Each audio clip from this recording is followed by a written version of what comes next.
Welcome back to Energetically You, where we talk all things optimal wellness, abundant mindset, and confidence in our decision making.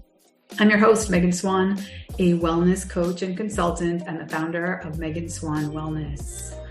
I help high performance humans, leaders, and modern companies thread more wellness into their lifestyle and or company culture so that ultimately it becomes a way of living life and business and not another check mark on the to-do list. I'm on a mission to empower more people through optimal wellness. Today, I am so thrilled to welcome Jacqueline Relke.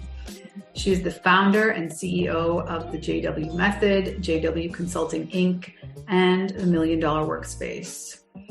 She is also founded the Million Dollar MBA program.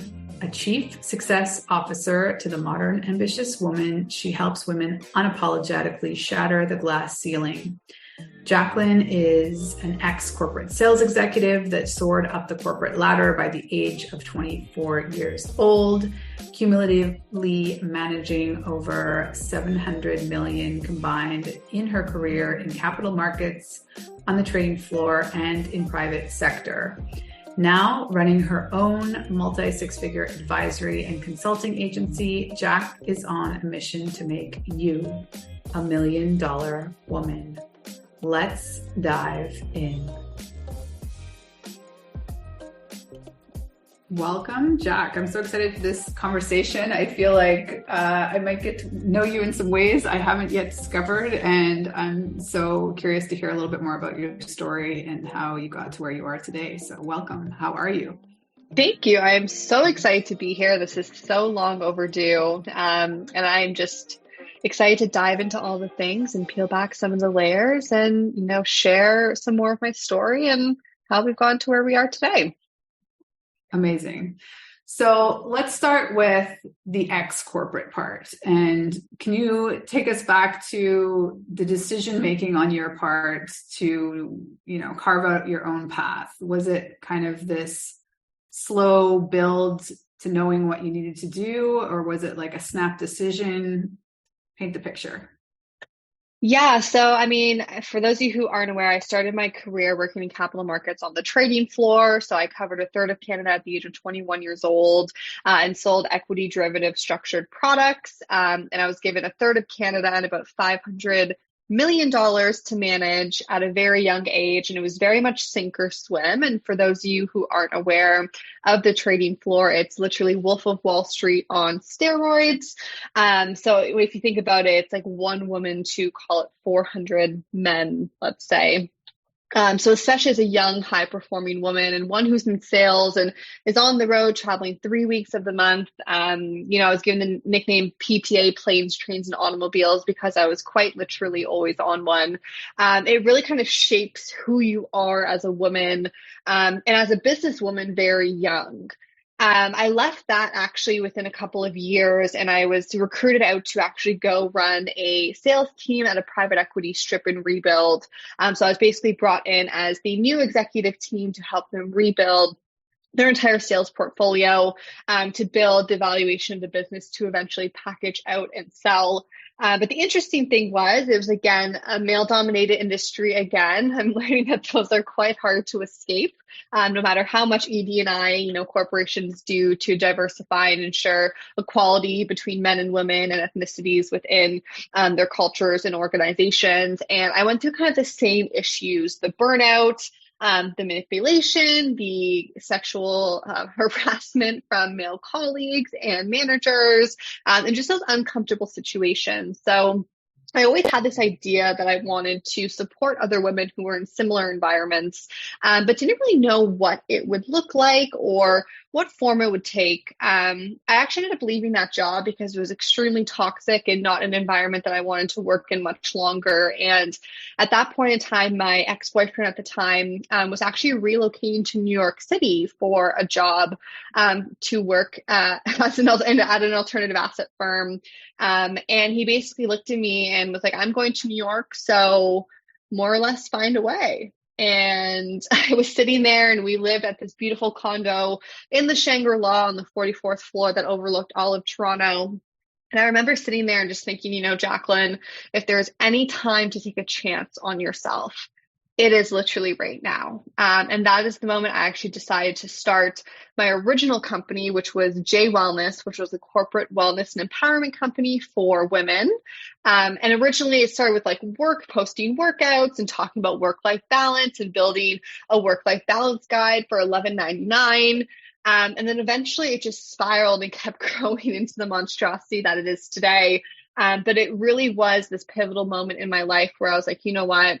I have gone through all of this shit to help women not go through the same, or to make it easier, or so that the impact is lessened during their experience. And I took a bet on myself and I've never looked back. Amazing. So are there any skills that you didn't get from those first years in toxic work cultures that you don't use today?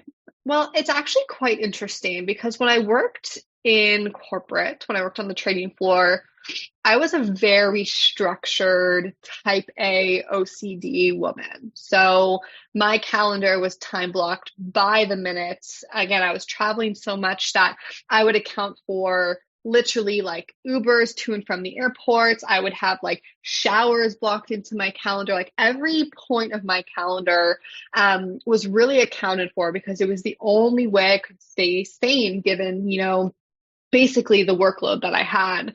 And it's very interesting because now, do I leverage time blocking and some of those methodologies to aid in my success in my business? Absolutely. But in my transition from corporate to entrepreneur, I actually had to let go a lot of those rigid tendencies because I've had to learn that messy but strategic action is actually the best way to grow and scale a business. So it's interesting, actually. My best friend actually calls me type B, not type A anymore, because I really checked those type A tendencies at the door when I left corporate, which is very interesting because that was a definer or a marker for so long of how I identified myself, a type A OCD planner. And today I can confidently say that does not resonate with who I am at all. Yeah. So let's talk a little bit more about messy action and sort of the difference in the speed in which you can grow when you're your own beast, if you will. You're calling the shots and you don't need to check in with, a massive team. Can you speak to some of the advantages that you've, or maybe I'm putting words in your mouth, like I'm assuming freedom that you felt being your own boss and just doing it your way? Yeah. So, if there's one thing that I've really learned is you are going to stop and inhibit your success way more than anyone else ever will. So I think being such a perfectionist, I really got in my own way in the early stages of my business. And it stopped me from experiencing success earlier. And when I was able to kind of find the freedom, the flexibility to say, okay, Jacqueline, you don't have to be perfect. You just have to start. And if you launch this and you go to market and it's not as successful, or even if it fails, you're going to learn from that and you're going to become better from that. Versus if you sit behind your computer and try to perfect it and bring nothing to market, that's not going to advance you or your skill set or your business in any way. So definitely, the level of freedom that we've experienced. And also in terms of, we talk a lot about culture, the importance that it's had on our team culture at JW, because again, I believe even with my team that, again, take strategic yet messy action, try something new. And it's really created this culture for clients and for our team to say, okay, you can try something. If it doesn't work, you're going to learn from it, versus with that decision paralysis that we talk about quite a lot at JW, which is like, again, you're so scared to make a decision that you're inhibiting your success, versus I would rather launch something and hit 50% of a sales goal, let's say, for example, and learn why I didn't get to that 120% of my sales goal than me sit on the background and not have anything to go with at all. So we built, a 7-figure business structure in under 12 months at JW. And it's honestly because we listened to the market, we put our ear to the market, and we took messy and strategic action. Did it work every time? Absolutely not. And I have no shame in saying that. But what we've learned through those quote unquote failures are the reason why we are who we are today. And that is why I encourage entrepreneurs to be entrepreneurial and make mistakes, because your biggest growth spurts in your business will come from those learning experiences from taking messy action. So were there people in particular that surprised you, or maybe like it was all in your head that there was going to be this pushback from you, leaving corporate? I'm guessing there was a lot of people that had strong opinions within your workspace, but maybe without. Was that a reality for you, or is that something that maybe, made you take longer to make the decision? In the end, it didn't really exist. Yeah. So, I mean, I talked about this a lot early on in JW, where I always said I felt like I had an army of people I had to prove wrong, right? Like, when I left the trading floor, it's like, who does she think she is, leaving this amazing job that, tens of thousands of people would beg for to have this young? Who does she think she is? And then when I left to go work at this private company, who does she think she is, thinking she can run a global sales team at 23 years old? So yeah, when I decided to launch my own consulting firm at 23 years old, there was a lot of doubt in my mind. There was a lot of imposter syndrome that exists, because that voice in my back of my head being like, they're watching you to see if you'll fail, was more prominent in the early stages than the belief in success that I had for myself. And I can tell you, as a new business owner, that was very scary, because it almost made me early on make decisions out of fear versus decisions based on aligned action. And that's why I think confidence and working through, again, anything you're feeling from like an imposter syndrome standpoint is so important, especially as a female founder, because there are people watching you, and there are people who are going to see, and people who quite frankly will want you to fail. But you can't let those individuals tarnish your success or create doubt in your own mind, because again, that is going to be felt in everything that you try to produce. So, I mean, I definitely felt that pressure early on to say, okay, if I'm not successful, it almost felt like, Megan, I was sitting there saying, or people were sitting there saying, how long until you think she's back on the trading floor? And that was a reality that I honestly felt the pressure of for probably 16 months in my business. So to put that in perspective, that's a reality I probably only shook 8 months ago. And I mean, did people actually ever say anything to you, either what you were imagining that they were thinking, or when you have, now at the point of success, have they congratulated you, or it's just this sort of awkward silence? Yeah, it's funny because I mean, I'm big on reading people, as I know you are, and it's through the unspoken words in those, hey, how are you? How are you doing? Give me the updates. What have you been up to? And the inquisitiveness of their questions that you can really read between the lines, rather, and see that they're really trying to dig to see if you're successful. I mean, has the praise come through? No. Have those closest to me, who have always been in my corner, been championing my success the entire time, and even more now that I'm having, the success that I've talked about, having or wanting for a long time? Absolutely. But it's very interesting that, I this was a big lesson I've learned this year, Megan. There are people who want to see you doing good, but only when it serves them. And if you start doing really good and it no longer serves them, those are the people who are going to turn against you the quickest. And it's very unfortunate to see, but during, I guess, this upcoming, if you will, of the business, I've really learned those who were the ones cheering on the sidelines versus those ones that I've been feeling in the background, being like, is she going to fail? Is she actually going to pull this off? It's like oil and water. And that's kind of been the biggest eye-opening to me this year, is I've seen the oil and water, and it's made me very, very grateful to have the people, again, who are there championing me, because it just makes their support all that much more meaningful. And it gave me really the will to keep on going when I start to see that divergence of people who I thought maybe were there, but clearly were not. Yeah. So that kind of perfectly spins us into talking about the Million Dollar Workspace, because I think, having community around all of these stuff, around imposter syndrome, self-doubt, and you came from a background where, you have the finances piece. And I don't think a lot of women do, at least in the online space, or a lot of people going into business, well, maybe you can speak first off, how much do you think that is essential? Or do you think that that's really more of a skill, and some of the other skills you need to be a successful entrepreneur are not so transferable? The finance piece? Yeah. I mean, yes, it's the biggest gap that exists for entrepreneurs. And quite frankly, it's the whole reason why I have a business to a very large degree, right? Again, I'm very mindful that I'm fortunate that I have a degree in finance. I worked in finance, again, numbers and spreadsheets and running, business projections and modeling is something that I enjoy to do with music on, right? But I'm also very aware that, that is like the be all end all for someone to do themselves, right? So I do think it is the single most important skill, other than resilience, that entrepreneurs need to have.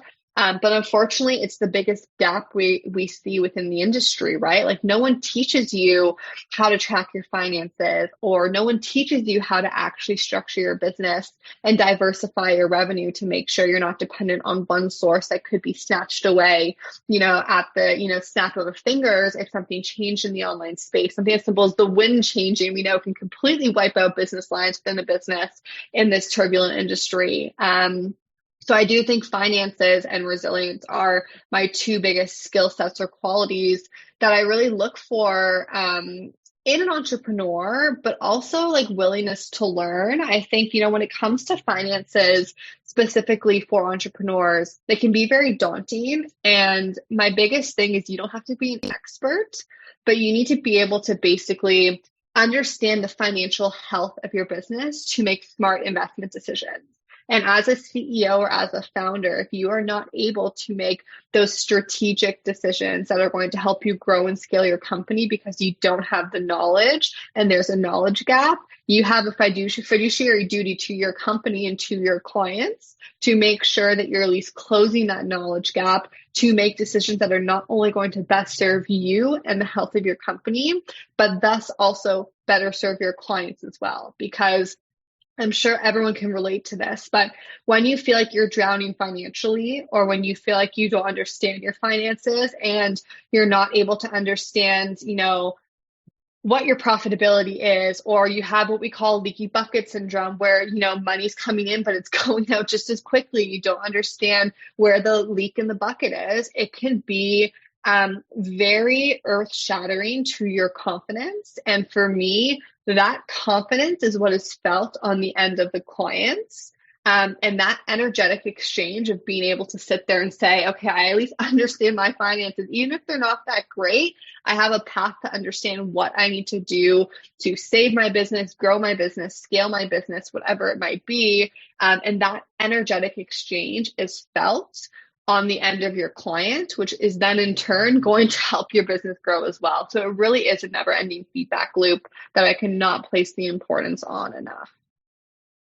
Yeah, I think what you do really well is create safe spaces for women in particular to, admit that they don't know this piece, which I think is hard enough in itself, right? You're claiming to have your own business, and there's so many of us that don't have at least the depth of what's required. And so I love having community around this. However, we also just talked about sort of reading between the lines and figuring people out. Can you maybe speak to how someone goes about finding a community, and sort of the best practices in collaborating and bringing people closer in? Yeah, so I think when it comes to, let's start with finding a community. I really believe that it has to be led by someone you believe in, because if you don't believe in the person who's leading the charge and is bringing the community of people together, that person is a direct correlation to the people who are in the community, right? So like attracts like, right? So again, if the person who is leading the charge is someone who you want to be in your circle and you want more people who either aspire to grow similar to them or are complementary to them, that's kind of what I always say to look for first. Secondly, we did talk about that, being careful. And I think that's a big piece that's not really spoken about in the online space. In the MBA program, we have a whole module that we actually added in at the last minute on ethics and on leadership, because again, this is not a regulated industry. And I think that there is a lot of misrepresentation that occurs. And I think that's why it's very important to, again, choose your community and your people wisely. And one thing that I've really learned in choosing community is that it's quality over quantity. We could blast the workspace and have 500 members, but we are really strategic about who we target and the conversations that we have, because it really only takes one bad egg to ruin the experience for everyone else, right? So I think, being able to be in tune to say, okay, is this leader one that's ethical and one that I look up to, and one that will foster the community in which I hope to seek and grow within? And then B to that is really looking at the support and the resources. So I always say to people who want to join the workspace, these are the ways in which we support you. Master classes, workout classes, wellness seminars, there's the replay library, all the resources, all these things. But if they're not in a place to take that messy yet strategic action and join the workshops or, be involved in the community, they're not going to get the investment out of that, right? So I also think having a very candid discussion with yourself to say, what is my goal of joining this community? Number one. Two, what do I hope to get out of being in this community? And three, is now the right time for me to join? Can I actually dedicate the mental and physical energy to be a part of this community to get the results that I'm hoping for? And I think not enough people give themselves the self-awareness to say, does this actually make sense for me? And I have that conversation a lot with people, in that, is it the time for you to join a community now? Or do you actually need some one-on-one quick support, business structuring, and then have the community to help you implement it? So I think self-awareness is a big part of community, but community for me is such a pivotal and integral part of what we do at GW, because we could do it alone, but why the hell would you want to? Community is meant to be there for a reason, and we are truly stronger together. And that's why it's really interesting, because the people who do come into the workspace, the level of collaborations or partnerships or money that's exchanged of people finding clients is so powerful, because again, the power of community is truly the difference between what I consider a thriving entrepreneur and one who is spinning their wheels and struggling to secure clients because they're not leveraging the power of collaborations, partnerships, and community to make their word and their messaging spread further. Mm-hmm. Can you speak a little bit more to the, essentially getting out of your comfort zone? Like maybe it's the person who even it's too much for them to consider joining a community and getting in a small but public space, or maybe it's making the decision to bet on yourself and start something. Yeah. So, growth exists out of your comfort zone, right? I would not be who I am today if I didn't put myself in extremely uncomfortable situations that have forced me to grow. Now, with that being said, did I always have the confidence, the thick skin, and the backbone to do that? Absolutely not. It took being in uncomfortable situations over and over and over again, and the resilience and me being so resolute in my vision and my passion and what I wanted to accomplish in the world, that it made that growth and that discomfort worth it. So that's what I always say to people is growing is never going to be easy. It is never going to be comfortable. But are you so resolute and sure in where you're going and what you're launching and what you're doing that you are willing to make that investment and that bet on yourself to make that happen? A great example, and I've actually never talked publicly about this. So Megan, they're getting the tea first on your podcast. But when I moved to the United States, I had to liquidate all of my investments because TFSA's tax-free savings accounts in Canada are not viewed as tax-free accounts in the United States. So all of my life savings that I've been saving up since I was 13 years old, babysitting, opening a savings account when I was literally 13 and squirreling my money away, and all the work I put towards putting money away when I worked on the trading floor, I had to liquidate it. And I sat there and was like, oh my goodness, this is terrifying. And I could have sat there and I could have transferred that into a US-based investment account. But I sat there and said, you know what, Jacqueline, you're going to bet on yourself. Now's the time to do it. And I invested all of that money into JW. So I took the biggest bet on myself that I could quite literally take. And if it was not for me doing that, I would not have had this springboard to get me where I am today. So the moral of that story is growth will always be uncomfortable. And you might be sitting there making an oh shit decision that scares you, but it is through, again, the tenacity that you have in terms of being so resolute in your vision and in your purpose, it makes that decision all that easier. Now, if you are someone who's extremely timid or extremely scared, again, confidence is a muscle that you have to exercise over and over and over again. So I always say start small. If that means you join a community at a very low ticket investment and you join one call with your cameras off and you mute yourself and you don't participate, but you just listen and you may be engaged through the chat function, be proud of yourself for putting yourself out of your comfort zone and taking that step. If you're at a point where you're at the entrepreneurial breaking point, where, again, you are either going to go into the ground or you're going to go upward, and there's only two directions in which you're going, and you need to make an investment, you need to make sure, again, that you have the confidence and just the belief in yourself that, okay, do I actually believe that I'm meant to be doing what I'm doing and I'm going to have the impact in the world that I know I'm going to have?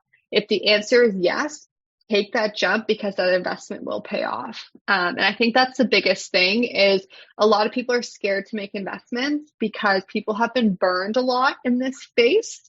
I know I have. I know, you have too, Megan. So I think to a very large degree, that is, again, comes back to the ethics and the leadership portion is find the people that you believe in and they're good people and they're pure of heart, and find that one uncomfortable next step for you. And if you can, again, take 10 uncomfortable next steps in 2023, you will not even recognize yourself when you go to do your 2024 planning. And I can take that from personal experience because I don't recognize the person that I am today versus 3 months ago, 6 months ago, sure it's not 12 months ago when I was still in Canada fighting for my visa. But it is through these uncomfortable decisions that we have seen exponential growth within the company and just more belief in myself in terms of where we're going, and has made decisions that much easier to make. Perfect transition. So can you maybe share with us some of your practices that have helped you expand your vision? Like even I think we've known each other for over a year now. In that time frame, your public vision, at the very least, I know you're very strategic and maybe it was always a part of your private vision, but has dramatically shifted, right? So what's the process that you have gone through, or maybe some practices that you do that help you find that clarity to really just expand? Yeah, so I believe in frequent, ruthless, and intentional audits and planning. So for us, for example, right now, we are planning, we as in I, me, hello, I am we. We are planning our 2023. And that's also another thing too, right? You got to future pace. I believe I have a team of 30 behind me. So I say we, even though I'm one singular person. We have been planning our 2023 quite extensively. And in doing that, we run extensive start, stop, pivot, continue analyses to be able to determine what is working and what is not. I also think that being a leader in this space means that you give yourself the time to not only look at your business, but look at the market and the industry and other people's business, and honestly ask yourself the question, who don't I want to become? And I think that is the most powerful question I have asked myself. And to your point, we've had a metamorphosis this year 10 times over. Again, I've archived my entire Instagram feed because I don't recognize who that woman was on my feed over the last year, right?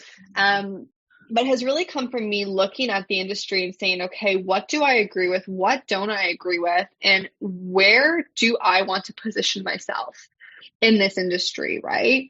That has really been the most powerful question I have asked that has led to the immense transformation of JW method and the Million Dollar Woman.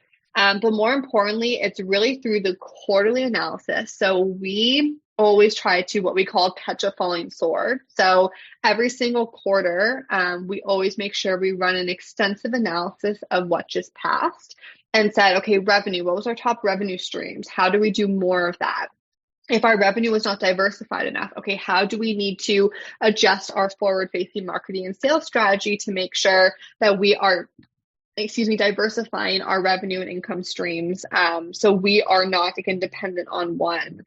It's looking at your partners and saying, am I aligned with people who I want to be an extension of my business? I think that's also a big learning curve for entrepreneurs is it's quality over quantity. And you don't want every single person in your business. And quite frankly, auditing that frequently and ruthlessly is very important. And, my mom always used to say to me, Jacqueline, it's not personal, it's business. And that is one of the top things I've really had to learn this year in terms of cleaning up and continuing our vision. More so off of that is, again, looking at the data. So again, we talked about finances earlier on, but finances and data go hand in hand. Again, your girl's analytical, so give me a good data set, and I love being able to run fancy graphs and dashboards to extrapolate the data and run regressions for you and modeling. But really looking at the data and saying, okay, am I positioned well? Am I seeing the results that I want? And if not, what do I have to change to actually bring the results I'm looking for? So I cannot champion quarterly analysis enough. And more importantly, extensive year-end analysis. And, we talked a lot about this at our first Million Dollar Woman Summit, but cutting the dead weight. What baggage do you want to leave behind in 2022? And not being scared to make those decisions, because again, you will be moving more strategic, more aligned, and more intentional, which is going to yield 10x more results than if you were just to continue to do what everyone else is doing and carry all that old baggage with you. Yeah, I love that. So let's close the circle. You left corporate. Now you are working with corporate. So can you tell us some of the positive trends you see in corporate culture, and how is it that you made that decision to go back and close that loop? Yeah. Or Oh, was the it always the irony. plan? Or was that always the plan?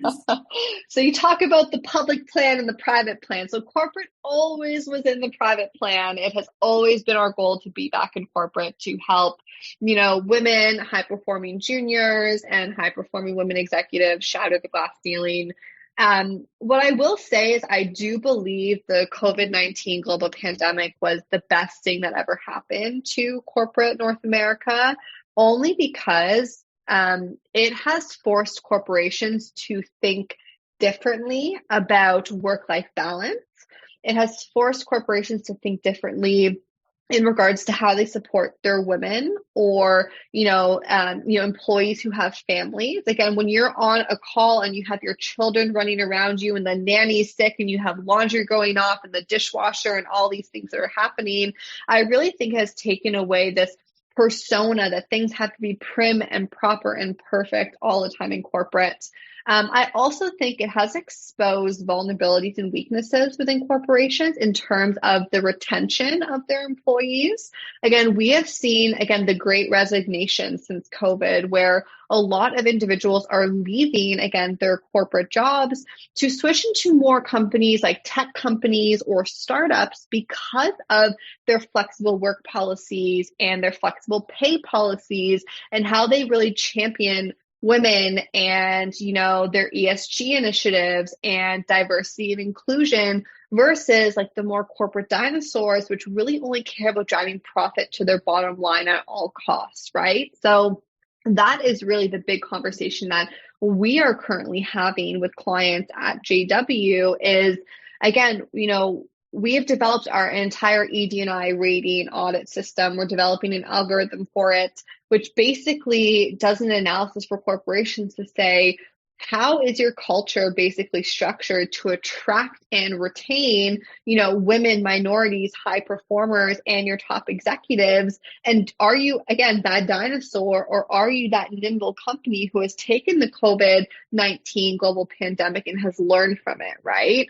Moreover than that, right, I talked about when I worked on the trading floor, Megan, and how I dealt with things like, sexual harassment and working in a male dominated industry. And you couldn't really talk out because I was like, okay, if I say anything, am I going to be perceived as a whistleblower? Or, am I not going to get promoted? Or is my bonus going to be cut in half because I said the wrong thing to the wrong person? And, that's one thing that really has resonated in our conversations with corporations is, your biggest leaky bucket, if you will, is retaining your women. But your women aren't actually answering your corporate surveys properly or honestly because they are scared of the repercussions of doing so.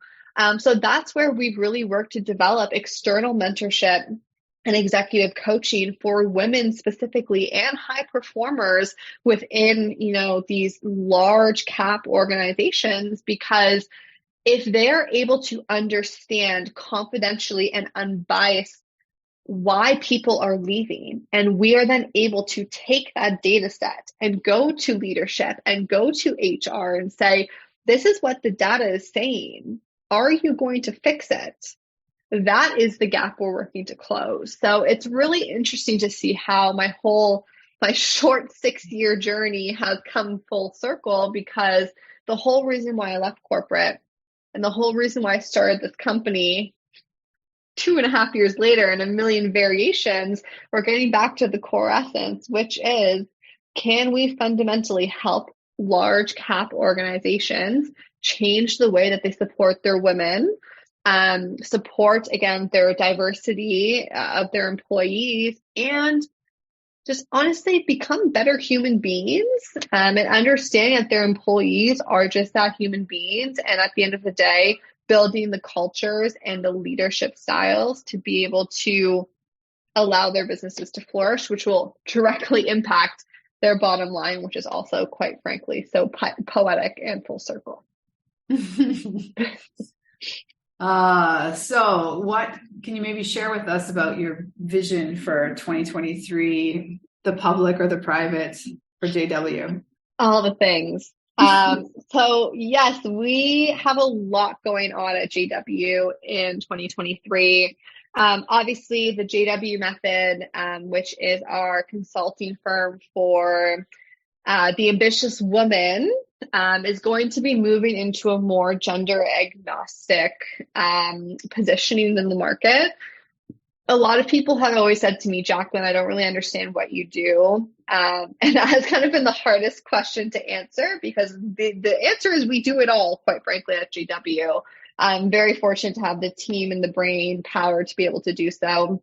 But we are switching to a more gender agnostic, we are industry agnostic as well, approach to our consulting and advisory firm in 2023.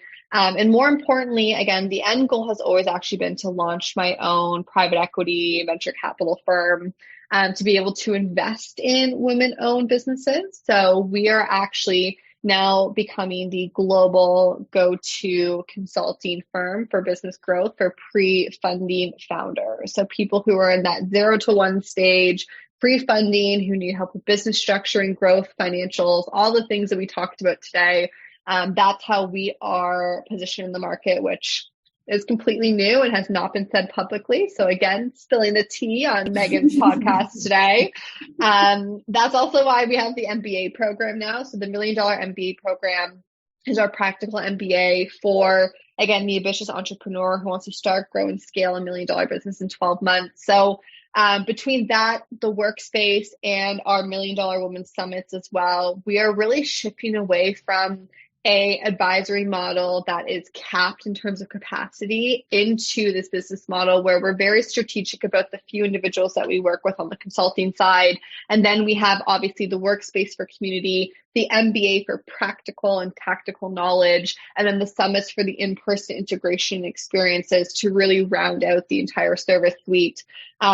Piggybacking off of that, we obviously have our corporate consulting arm and initiative, which is going to be huge at JW. So again, I mentioned briefly, we're launching an ED&I rating and audit system and developing an algorithm that we're going to be working with large cap organizations to fundamentally change the way in which they support their women and their minorities, and obviously continue to grow and evolve their culture to increase their retention. And we are launching a large $1 million Workspace corporate initiative as well to give that same community and support that we just talked about to high performing women and corporates. And to tie it all together, we are ending the year with a bang with the structuring and launch of $1 Million Women Private Equity, which is again going to be our way to take all the brilliant entrepreneurs that we work with and touch on an annual basis and be able to actually strategically invest and give back to entrepreneurs, and be able to further, again, just the conversation in the venture capital and private equity world, which is women deserve a seat at the table. So we are going to give the direct means to give more women a seat at the table. So just like a few things. That's the spark notes too, Megan. If you saw the whole 2023 plan, we would be here for 3 hours at minimum. Yeah, I know that's it's Cole's notes. I think that's like a Canadianism, Cole's notes. Cole's notes, spark notes. Like, what are you even talking about? Cole's notes. I'm like, oh, I guess Cole's is a Canadian bookstore. Spark notes. You're brilliant. You're an inspiration. Any last words you want to leave us with in terms of somebody who's just not feeling the same confidence at this point of the game? Yeah, I mean, again, like I said, if I had the confidence, the thick skin, and the backbone that I had today, and I was on that trading floor at 21 years old, the trading floor better have watched out. I mean, I still took the trading floor by storm, but this is all to say that you might not feel confident right now. Again, as I shared, there was probably 12 to 16 months in my business where I did not feel confident. I felt like I had an army of people I had to prove wrong. But don't let it stop you, because there will be people in your corner like Megan to me and, you know, all those other people from the trading floor who truly were cheering me on the sidelines, who, even if you don't have the answers, there's someone close to you who does, right? And that's another thing too, is again, we talked about this when we talked about community. You could do it alone, but why the hell do you want to? I would not be where I was today if I did not surround myself with the right people to support me in my journey. And sure, would I have retained a lot more money to my bottom line if I maybe didn't bring in as many people as I did? Sure. But for me, this is where really impact over income comes into the conversation. And if people don't believe in you and your vision, you will not have a business. So being able to have that confidence and that resolute, just assurance in yourself and who you are and your purpose and where you are going, that will carry you through the times where your confidence is rock bottom. And even if you feel like you can't make it through, I can promise you, you can. Take it from me this year.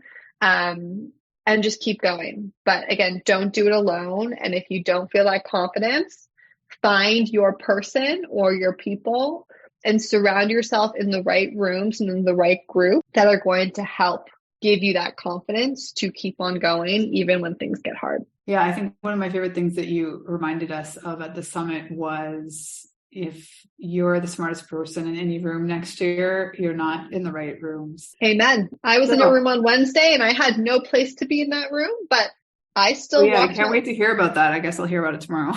Yeah. I put myself in the middle of a summit that I had no business being at, but I was like, you know what? Half these people are decision makers I should probably be shaking hands with. So I put on my Valentino heels, I put on that dress, I did my makeup, and I walked myself into that room and made myself a place in that room. So again, if you are the smartest person in the room next year, you are in the wrong room. So do what you need to do to get your confidence to a point where you're putting yourself in these positions and in these rooms, because again, these are going to be the conversations, the connections, the network, and the people who are going to get you from, again, playing in that, call it $0 to $250,000 or $500,000 range, to talking tens of twenties of hundreds of millions of dollars of revenue and business opportunities. So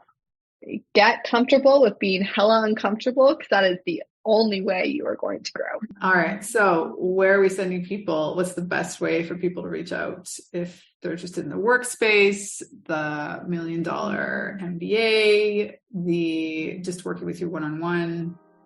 I mean, I would say Instagram, but I've completely taken my Instagram offline, guys. So that's not really an option. My Instagram is Lil Relke. Even though I'm ghost, I'm still 1,000,000% there. But at the end of the day, $1 Million Workspace is, kind of our go-to point if you want access to me and JW and the overall JW community. Recommend that, and our website as well. Again, I take a call with anyone who comes across my calendar. So again, if you want to book a call and just have a conversation or a chat, my calendar is always open. So Instagram, even though I'm ghost, I'm still there, I promise. And then obviously $1 Million Workspace and just connecting directly with me through our website is the best way to reach us. Beautiful. Well, thank you so much for your time and your wisdom. And we'll be in touch soon. Thank you for having me, Megan. Thank you so much for being here. I appreciate you, and I hope that you enjoyed this conversation. I would be really appreciative if you feel so called to support the show by either subscribing to the show on your favorite podcast platform, leaving us a review, and passing this episode or another favorite episode on to a friend. I hope you have a beautiful week wherever you are in the world. Sending you my love.